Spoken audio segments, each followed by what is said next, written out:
This very first section allowed some of the crews to discover that it wasn't always best to rely on your GPS to get from one place to another, when simple map reading might have been more reliable.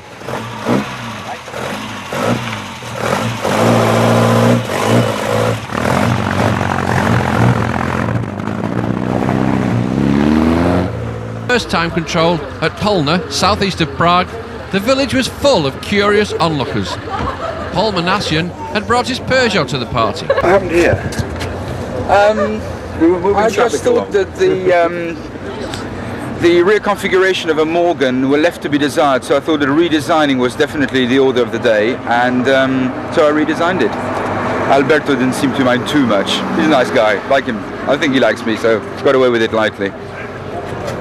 We were stopped to look at the sign in the side of the road, and suddenly we hear like somebody wanted to stop the car, and he hit us in the back.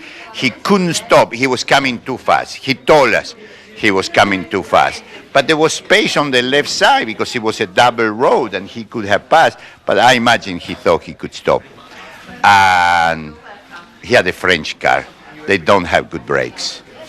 So he hit us and he made 2 holes on the side of the car because he had something in front of the car.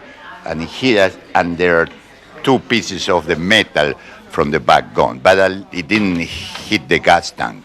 We go for the first place, and as of now, we're still in the first place. We're winning, like always.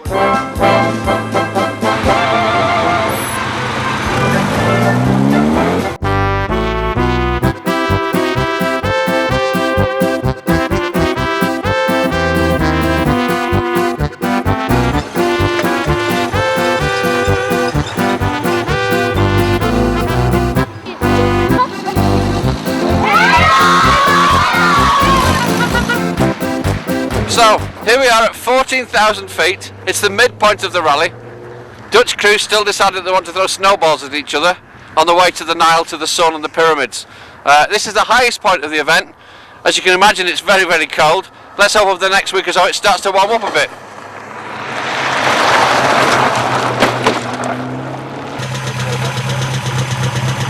As you can see, we changed flags, and we have the Syrian one today. 56. I think so too. In honor of our host, the Syrians. How's it going? It's going very good.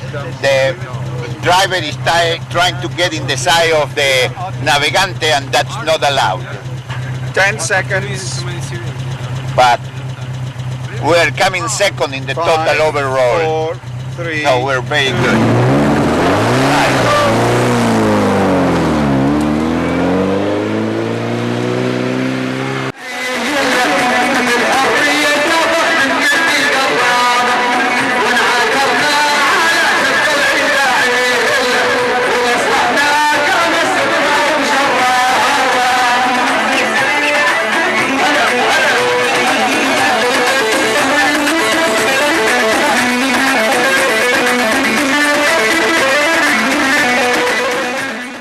Sadly, that was the end of Jordan, and now, just to avoid a 5-mile drive through Israel, we had a 5-hour ferry trip instead across the Gulf of Aqaba to Nuweiba in Egypt. Alberto in the Morgan takes one look at the rust bucket that we were sailing on and decides not to bother.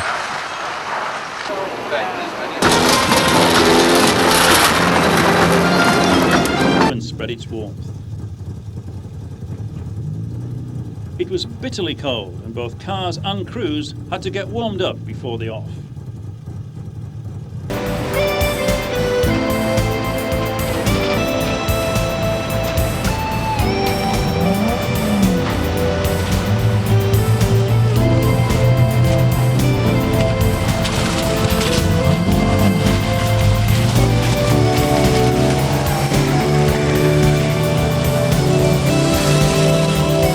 Another bright, sunny, marvellous morning on this age of discovery, and this ruddy Morgan is trying to push past us. I'm not ruddy. Morgan with no front.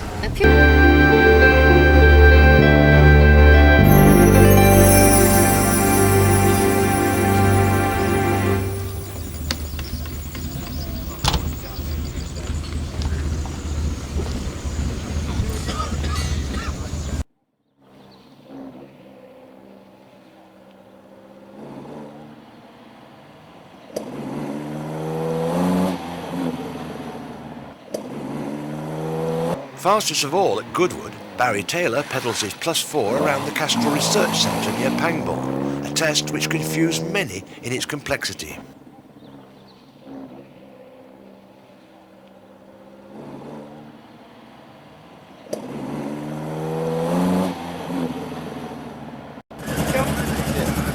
Any good? Wow, that was pretty something.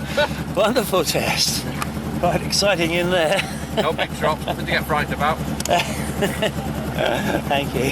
And you didn't get lost? We didn't get lost. No, we found our way. Thank you very much. Wonderful job. Thank you. Bye-bye. All the way from Norway, Nothallam and Bjorn Lai, 28th overall. David Sperling's familiar flat-nosed Morgan heads for the banking.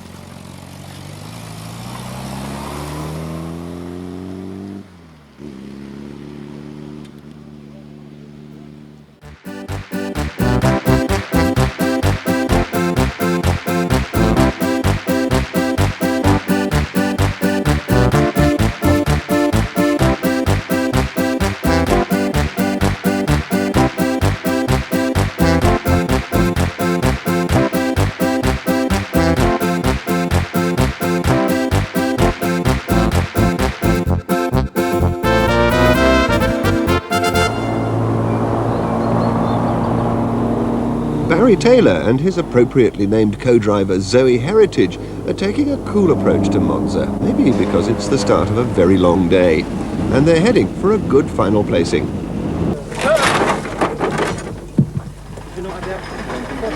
That's all right, young man, it could happen to anyone. I just happen to have the requisite article in the back of my van. Just slot it in here, we'll have you back on the road in no time. That's it. Stop. Don't take it out. Don't take it out. All right. Okay. Crystal Palace.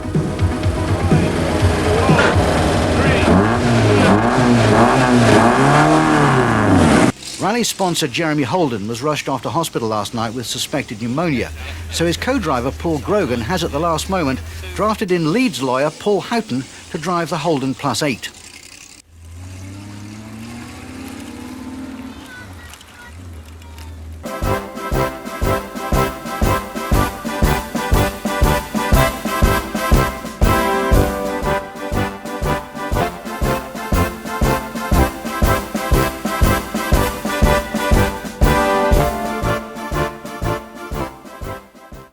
The cars are now coming through from St Cloud.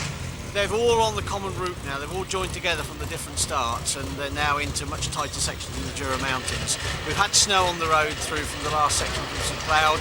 We know we've got more snow ahead before they get to Exterban this evening. So it's starting getting tough from now on, and you can see from the stress on people's faces that they're not sure whether they made the RAS control on time. The Morgan, though, was early, and navigator Paul Grogan collected 10 minutes penalty. Now it's back up into the mountains and the Col de Barentin, where conditions are very much worse. As the two Pauls climb up in the Holden Morgan, they're no doubt wondering why they're languishing in 59th place. Checking in 5 minutes earlier to control yesterday was no help.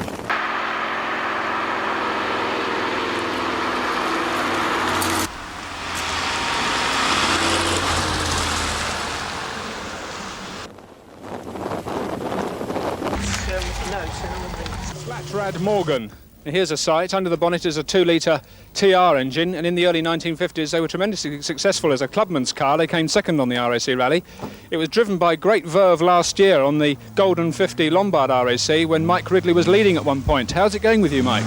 Well, it's going very well indeed. We've had the usual trouble with auto test cones that seem to be magnetised to the front wheels of Morgans. I don't seem to be able to know when to brake on the flying finishes, and if I'd learned to brake at the red board instead of the yellow board, it would be a lot better, but we're very pleased with the way it's going. We're lying, I think, third overall at the moment. And so, yes, we're more... It's got a lot less power than some of the Healey's and Lotus Cortinas. Why do you think it's been so good today? Well, I think really on chuckability you really can throw it round the corners, and what we lose on the top end performance we make up with on cornering ability. So I think that's really what it's down to. That, and of course good ground clearance, a fairly flat underside, so you can take the yumps without tearing the exhaust system off, which Healey's were somewhat known to do.